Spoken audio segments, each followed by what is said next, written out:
लालची कौवा। एक समय की बात है, एक कबूतर था जो पेड़ पर एक घोंसले में रहता था।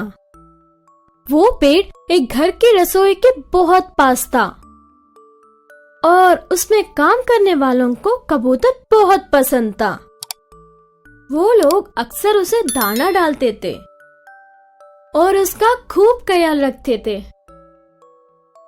कबूतर अपने जिंदगी से खुश था और उसे अपने घर से बहुत प्यार था। उस पेड़ के पास एक और पेड़ था जिस पर एक कौवा रहता था। वो बहुत ही आलसी था और सबको परेशान भी करता रहता था। वो दूसरे पंछियों का खाना ले लेता था और कभी उनका घोंसला भी खराब कर देता था क्योंकि उसे खुद मेहनत करने में आलस आता था। एक दिन कौवे ने कबूतर को उस रसोई से खाना लाते देखा।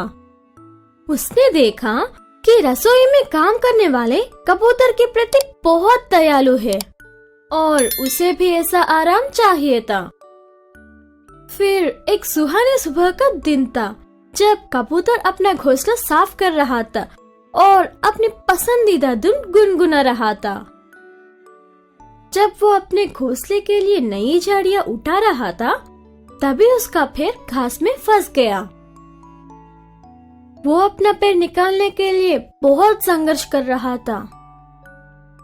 फिर अचानक उसने ऊपर उस काले कौवे को देखा। फिर कौवा बोला, हेलो दोस्त, ऐसा लगता है कि तुम फंस गई हो। क्या मैं तुम्हारी मदद कर सकता हूँ? कोई बात नहीं, मैं ठीक हूँ, कबूतर ने कहा। अरे छोड़ो, मैं तुम्हें बाहर निकालता हूँ। कौवे ने झाड़ियों को खींचा और कबूतर का पैर बाहर आ गया। शुक्रिया दोस्त, तुम्हारा दिन खुशहाल रहे, कबूतर ने कहा। फिर जैसे ही कबूतर उड़ने लगा, कौवे ने उसे रोका।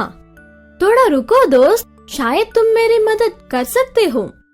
बस एक छोटी सी बेनती है, क्या हम दोस्त बन सकते हैं? फिर कबूतर बोला, हाँ, हम शायद दोस्त बन सकते हैं। अरे वाह, अब दोस्त तो सबका मिल बांट कर करते हैं। मैंने सुना है तुम्हारा घोंसला बहुत बड़ा और सुंदर है। चलो वहाँ चलते हैं, कौवा बोला। कबूतर थोड़ा हिचकिचाया मगर मान गया। दोनों उड़ चले।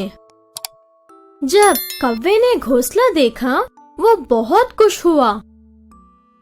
कौवे को घोंसले में बहुत आराम मिला और उसने पूरा लुत्फ उठाने का सोचा। कबूतर ने उसे वहाँ रहने को और साथ में समय बिताने को कहा, जिससे वो खेलकूद और लोगों के बारे में गपशप कर सके। पर जब खाने के समय हो गया, कौवे को अपने लिए खाने की तलाश करनी थी और अपने ध्यान रखना था। कुछ दिन बाद कौवा बहुत परेशान हो गया। जब वो कबूतर को वो अपना सारा खाना खुद खाते देखता, वो चाहती था कि कबूतर उसके लिए भी खाना लेकर आई, पर ऐसा ना हुआ। कौवा मांस खाना चाहता था मगर कबूतर तो रसोई से सिर्फ दाना लेकर आता। कौवे से इंतजार नहीं हुआ और उसने तय किया कि वो खुद रसोई में खाना लाने जाएगी। एक दोपहर वो चिमनी से नीचे रसोई में गई। उसे मच्छी बनने की खुशबू आई और वो रुक न पाया। उसने थोड़ा सा चखा और फिर थोड़ा और। फिर वो लालची हो गया और सारी मछली खाना चाहता था। इसी दौरान वो ताली जमीन पर गिर गए। घर के लोगों ने आवाज सुनी और भागते हुए रसोई में आ गए। कौवा थड़-थड़ कांपने लगा और भागने की कोशिश करने लगा मगर बहुत देर हो चुकी थी। एक आदमी ने उसे पकड़ लिया और दूसरे ने कटोरी से कौवे को सर पे मारा। तो बच्चों, आपने देखा कैसे लालच और स्वाद किसी को भी मूड बना सकता है। हमें उम्मीद है ये कहानी आपको बहुत पसंद आई होगी। Eagle the villain. एक समय की बात है, ठंडी का मौसम आने ही वाला था। सारे पक्षी अपने बच्चों के अंडों से बाहर आने की राह देख रहे थे। तोताराम, अरे वाह, अब तो बस कुछ ही समय है हमारे प्यारे प्यारे बच्चों के बाहर आने में। मैरी चिड़िया, हाँ तोताराम, फिर तो जंगल में हर तरफ शोर ही शोर होगा। हाँ, हम सबके बच्चे एक साथ खेलेंगे। जंगल में सारे पक्षी बहुत खुश थे और कुछ समय बाद वो वक्त आ ही गया जब सबके बच्चे अंडे में से बाहर आने लगे। छोटे छोटे प्यारे प्यारे ची ची की आवाज करते जैसे सारा जंगल खिल उठा। तोताराम, अरे मैरी, तुम्हारे बच्चे तो कितने प्यारे हैं, बिल्कुल तुम्हारी तरह। मैरी, धन्यवाद तोताराम। जंगल में सब पक्षियों के बच्चे अंडे से बाहर आकर खेल रहे थे, चहक रहे थे, पर शायद उनकी खुशियों को किसी की नजर लग गई। अचानक मैना चिड़िया रोते रोते उड़ते हुए जंगल में आई। तोताराम कहता है, क्या हुआ मैना चिड़िया, तुम रो क्यों रही हो? मैरी चिड़िया, हाँ, आज सुबह से ही वो तुम्हारे 2 प्यारे प्यारे बच्चे हुए हैं, तुम तो कितनी खुश हुई थी। मैना चिड़िया, शायद मेरी ही नजर लग गई मेरे बच्चों को, वो चालाक बाज ने पकड़ के खा लिया मेरे मासूम बच्चों को। मैना चिड़िया रोने लगती है। मैरी चिड़िया, हे भगवान, अब ये कौन सी मुसीबत है, ये बाज तो किसी के बच्चों को छोड़ेगा नहीं। अब तो हम सबको अपने बच्चों को बहुत संभाल कर रखना पड़ेगा।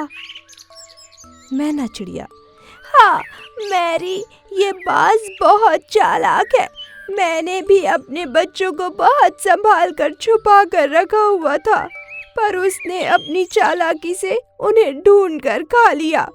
आप सब अपने बच्चों को छुपा लीजिए।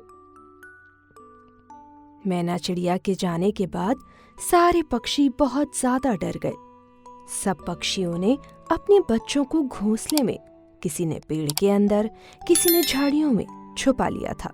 सारा जंगल खौफ में जीने लगा। मैरी चिड़िया, अब तो सारी लकड़ियां भी खत्म हो गई हैं और अनाज भी, अब तो मुझे बाहर जाना ही पड़ेगा। सुनो मेरे बच्चों, मैं कुछ ही देर में वापस आ जाऊंगी, तुम इस घोंसले से बाहर मत जाना। मैं घास से तुम लोगों को ढक कर जा रही हूँ, नहीं तो वो बाज तुम्हें खा जाएगा। मैरी चिड़िया घोंसले में अपने बच्चों को छोड़कर ऊपर से घास डालकर लकड़ियाँ और अनाज लेने के लिए निकल जाती है। यहाँ उसके छोटे छोटे बच्चे आपस में खेल रहे थे। खेलते खेलते उसमें से एक बच्चा नीचे गिर गया और माँ माँ चिल्लाने लगा।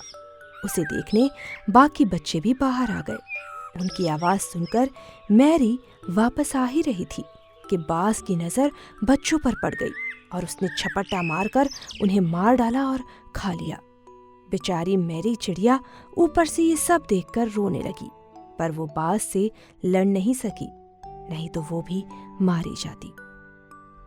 तोताराम, मैरी, ये तो बहुत बुरा हुआ तुम्हारे साथ, पर हम उस बाज से लड़ भी तो नहीं सकते। मैरी, हम उससे लड़ नहीं सकते, पर उसे सबक तो सिखा ही सकते हैं।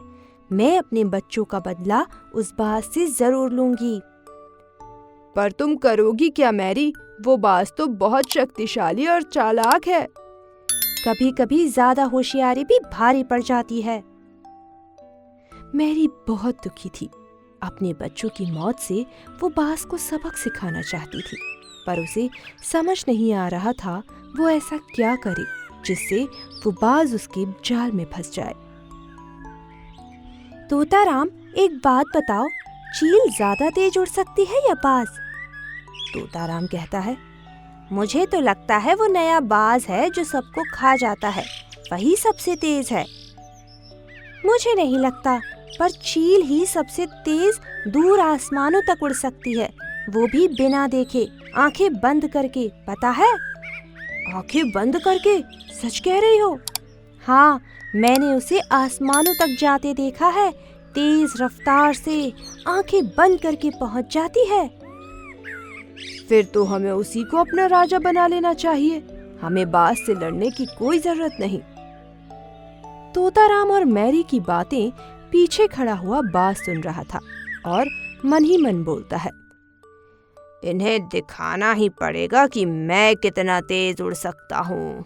अभी दिखाता हूँ। बड़ी आई, चील आंखें बंद करके उड़ने वाली।